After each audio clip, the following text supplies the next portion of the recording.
हाय, क्या आपको भस्मासुर पता है? अगर आपको भस्मासुर पता है तो मुझे आज आपको एक बात बतानी है। हमारे लाइफ में एक भस्मासुर है, हमारे सबके लाइफ में एक भस्मासुर है। और अगर आपको भस्मासुर की स्टोरी नहीं पता है तो आज पहले भस्मासुर की स्टोरी सुनते हैं, उसके बाद हमारे लाइफ में ये कौन सा भस्मासुर है उसके बारे में जानेंगे। तो भस्मासुर एक राक्षस है जिसने बहुत तप करके भगवान शिव को प्रसन्न किया और उनसे ये वरदान लिया कि जिस किसी के सर पे वो हाथ रखेगा वो भस्म हो जाएगा। तो भगवान शिव, जो कि उसके तप से बहुत प्रसन्न थे, उन्होंने वो वरदान उसे दे दिया। अभी यहीं पे भस्मासुर रुका नहीं है। भस्मासुर की इच्छा और ज्यादा बढ़ गई और उसने सोचा कि अगर मैं शिव जी के ही सर पे हाथ रख दूं तो फिर तो कौन ही मुझे हरा पाएगा। तो इसलिए वो शिव जी के पीछे भागा उनके सर पे हाथ रखने के लिए। अभी उन्होंने खुद ने ही वरदान दिया था तो उससे बचे कैसे, इस चक्कर में वो भाग रहे थे। कहानी यहाँ पे खत्म नहीं होती, ये आधी कहानी के साथ हम लोग अभी जाएंगे हमारे लाइफ में जो भस्मासुर है उसके पास। तो हम सबकी लाइफ में ये भस्मासुर है। ये भस्मासुर कौन है? ये भस्मासुर है सोशल मीडिया। आज इसी सोशल मीडिया को उसके तप से प्रसन्न होके हमने ही इसे वरदान दिया है और उस वरदान के वजह से ये हमारे ही पीछे अभी लगा हुआ है। तो तब क्या किया कि सोशल मीडिया ने हमें बताया कि देखो, आप अलग अलग शहरों में रहते हैं, अलग अलग देशों में रहते हैं, आप आपके जो लव्ड वंस है, आपकी जो फैमिली है, उन लोगों से दूर हो गए हैं। मैं आप सबको एक जोड़ सकता हूं। आप जब चाहे जैसे चाहे कनेक्टेड रह पाओगे मेरे अलग अलग माध्यमों के द्वारा। हमने उसको वरदान दे दिया। फिर आया कि आपको बहुत चीजें करनी पड़ती है, बच्चों को संभालना भी पड़ता है। बच्चों को संभालना, उनको एंटरटेन करना आपके लिए डिफिकल्ट है। मैं ये काम आपके लिए कर देता हूँ। मैं छोटे बच्चों को यूट्यूब पे वीडियोस दिखा देता हूँ, बड़ों के लिए गेम्स शुरू कर देता हूँ। मैं उनकी देखभाल करूंगा, उनके पास ध्यान रखूंगा, तो आपको थोड़ा फ्री टाइम मिल जाएगा। हमने उसको वहां पे भी ले लिया। अभी ये धीरे धीरे ऐसे एक एक तप करते हुए हम इस भस्मासुर से प्रसन्न होते गए और हम इसे वरदान देते गए। अभी हालत यह है कि ये भस्मासुर हमारे ही पीछे लगा है, हमारे सिर के ऊपर हाथ रखने के लिए। अभी इस भस्मासुर से बचे कैसे? कहानी के आगे वाले पड़ाव पे जाते हैं। अभी शिव जी ने खुद ने वरदान दिया, अभी भस्मासुर से बचे कहां पे, कैसे? तो फिर विष्णु जी को, भगवान विष्णु को यह पता चल जाता है कि भस्मासुर भगवान शिव के पीछे पड़े हैं उनके सिर के ऊपर हाथ रखने के लिए। फिर अभी बचने के लिए या उनसे कैसे बचा जाए, इसलिए भगवान विष्णु मोहिनी का रूप लेके, एक डांसर का रूप लेके वहां पे भस्मासुर के सामने आ जाते हैं।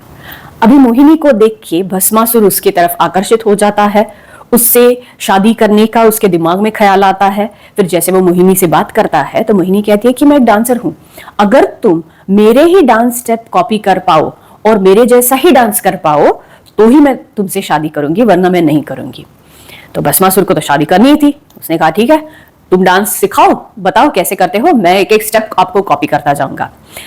तो जैसे मोहिनी ने डांस अपना शुरू किया, वो धीरे धीरे नाचते नाचते उसके एक एक स्टेप को भस्मासुर वैसे ही कॉपी करता गया।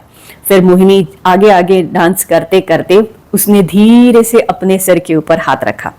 जैसे मोहिनी ने ये स्टेप किया, उसको कॉपी करने के चक्कर में भस्मासुर ने भी अपने ही सिर पे अपना हाथ रख दिया। अभी तो उसको वरदान था कि जिसके सिर पे हाथ रखोगे वो तो भस्म हो जाएगा, तो खुद ही के सिर के ऊपर उसने हाथ रख दिया, वहीं पे भस्मासुर भस्म हो गया। आगे के स्टोरी से हमें यही समझ में आएगा कि अगर हमें हमारे लाइफ में जो भस्मासुर है, जो हमारे पीछे पड़ा है, उससे अगर बचना है तो हमें मोहिनी के जैसे उसे अपने ताल पे, अपने एक्शंस पे नचाना है, ना कि हमें उसके एक्शंस पे नाचना है। आज वो हमें कंट्रोल कर रहा है, हमें वो कंट्रोल हमारे हाथ में वापस लेके उसको अपने कंट्रोल में और हमारे तरीके से उसे नचाना है या उससे काम करवाना है। तो ये काम हम कैसे कर पाएंगे?